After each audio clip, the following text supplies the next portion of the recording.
പഞ്ചായത്തിലെ ഹരിതകർമ്മ ശേഖരിച്ച പ്ലാസ്റ്റിക് മാലിന്യത്തിന് തീപിടിച്ചു. വ്യാഴാഴ്ച രാത്രി 10 മണിയോടെയാണ് സംഭവം.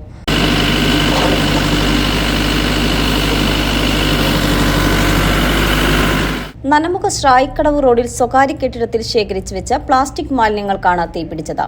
മാലിന്യത്തിന് തീപിടിച്ചതോടെ പ്രദേശത്ത് അസഹ്യമായ ദുർഗന്ധവും പുകപടലങ്ങളും കൊണ്ട് നിറഞ്ഞു. പൊന്നാനിയിൽ നിന്ന് ഫയർഫോഴ്സും സിവിൽ ഡിഫൻസും സ്ഥലത്തെത്തി. നാട്ടുകാരും ഫയർഫോഴ്സും സിവിൽ ഡിഫൻസ് അംഗങ്ങളും ചേർന്ന് ഏറെ നേരത്തെ പരിശ്രമത്തിന് ശേഷമാണ് തീ അണച്ചത്. JCB എത്തിച്ച് മാലിന്യങ്ങൾ ഇളക്കി വെള്ളമടിച്ചാണ് തീ പൂർണ്ണമായും കെടുത്താനായത്.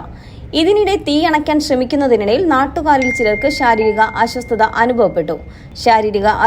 അനുഭവപ്പെട്ട നന്നമുക്ക് സ്വദേശിയെ നാട്ടുകാർ ചേർന്ന് ചങ്ങരംകുളത്തെ സ്വകാര്യ ആശുപത്രിയിൽ പ്രവേശിപ്പിച്ചു.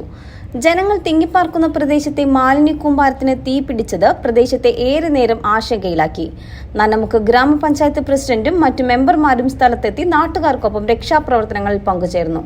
തീ പിടിക്കാനുള്ള കാരണം വ്യക്തമല്ല. CNTV ചങ്ങരംകുളം.